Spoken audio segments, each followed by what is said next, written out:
JSSC CGL paper leak के लिए JSSC और परीक्षा एजेंसी दोनों जिम्मेदार। एसआईटी जांच में यह खुलासा हुआ है। जिस एक्सपर्ट ने पेपर किए सेट, उस एक्सपर्ट का जो पति है वह सीजीएल परीक्षा का परीक्षार्थी है। एसआईटी जांच में बहुत बड़ा खुलासा हुआ है। आज का लेटेस्ट अपडेट, जेएसएससी सीजीएल 2023 के पेपर लीक मामले में बड़ा खुलासा हुआ है।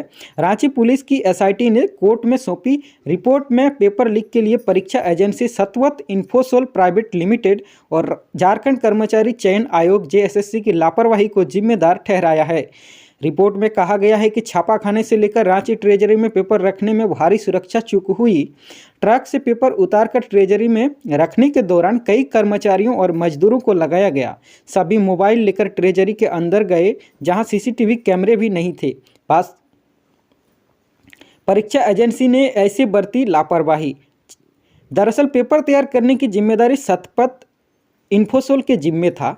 पूरा काम एजेंसी के क्लाइंट रिलेशनशिप मैनेजर तन्मय कुमार दास की देखरेख में हुआ। पेपर चेन्नई और रांची के शिक्षकों ने तैयार किया। पंचपरगनिया भाषा का पेपर रांची वीमेंस कॉलेज की सहायक प्रोफेसर सविता कुमारी मुंडा ने सेट किया था। इसमें उनके पति एंथोनी मुंडा ने सहयोग किया, जो खुद सीजीएल परीक्षा दे रहे थे। सविता ने यह बात आयोग और परीक्षा एजेंसी से छिपा ली। सविता जनवरी 2018 से अनुबंध पर रांची यूनिवर्सिटी के वीमेंस कॉलेज में पढ़ा रही हैं। 28 जनवरी को पश्चिम सिंहभूम के लुपुंग गुट्टू स्थित संत जेवियर कॉलेज में एंथोनी ने परीक्षा दी थी, लेकिन पेपर लीक होने के बाद परीक्षा रद्द कर दी गई थी। नागपुरी की प्रोफेसर का दावा, बिना सील किए तन्मय को दिया। नागपुरी भाषा का पेपर खूंटी के बिरसा कॉलेज में अनुबंध पर कार्यरत सहायक प्रोफेसर अंजुलता कुमार ने तैयार किया था। उन्होंने एसआईटी को बताया, तन्मय ने नवंबर 2023 में सीजीएल के लिए परीक्षा 3 सेट में नागपुरी के 100 प्रश्न तैयार करने को कहा। कोई भी पत्र देने से इनकार करते हुए उनके मोबाइल पर सिलेबस भेज दिया। 1 माह बाद उन्होंने पेपर तैयार कर लिफाफे में तन्मय को दे दिया। उस पर न कोई सील था, न ही हस्ताक्षर। कुछ दिन बाद फिर पेपर भेजकर सुधार करने को कहा। 28 जनवरी को पेपर में जो पेपर दिया गया उसमें अधिकतर प्रश्न उसके तैयार किए हुए थे। सविता ने पेपर का प्रिंट दे दिया, ओरिजिनल पति के लैपटॉप में। सविता के मुताबिक पीएचडी करने के दौरान तन्मय से पहली बार मिली थी। सितंबर 2022 में तन्मय ने फ़ोन कर 1 माह में 3 सेट में पेपर तैयार करने को कहा। सिलेबस व्हाट्सएप पर भेजा गया। उन्होंने इसमें पति की मदद ली। पेपर पति के लैपटॉप पर तैयार किया गया।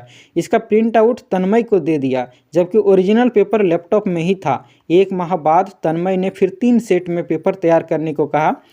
पेपर तैयार होने पर एंथोनी लैपटॉप लेकर बस स्टैंड पहुंचा, जहां तन्मय ने पेनड्राइव में पेपर कॉपी कर लिया और मूल पेपर लैपटॉप में ही छोड़ दिया। पेपर सेट करने के लिए कोई लिखित एग्रीमेंट भी नहीं हुआ था, बस फ़ोन पर बात हुई थी। प्रिंटिंग का न सीसीटीवी फुटेज मिला, न ही एसओपी। पुलिस ने सतवत इन्फोसोल के नेटवर्क को कोऑर्डिनेटर ए अरविंद से पेपर की छपाई के दौरान का सीसीटीवी फुटेज मांगा। उन्होंने बताया कि डीवीआर में सिर्फ 15 दिन का वीडियो फुटेज स्टोर रहता है, तब का फुटेज नहीं है। पुलिस ने कंपनी के सीईओ सुनिधि रमेशनन से परीक्षा संचालन को लेकर तैयार एसओपी मांगी तो बताया गया कि ऐसा कुछ तय नहीं है। पुलिस बोली, एजेंसी पर आपराधिक केस दर्ज हो। रिपोर्ट में कहा गया है कि प्रश्न पत्रों की टाइपिंग, छपाई, पैकेजिंग, भंडारण की जगह सीसीटीवी की निगरानी में होना चाहिए, जो नहीं किया गया। ऐसे में कंपनी के अधिकारियों के खिलाफ साक्ष्य नष्ट करने का आपराधिक मुकदमा दर्ज करना चाहिए। रिपोर्ट में दावा, इन मामलों को किया गया नज़रअंदाज। एसआईटी 14 फरवरी को चेन्नई के पेरुगंडी के राजीव नगर स्थित सतवत इन्फोसोल के प्रिंटिंग प्रेस पहुंची।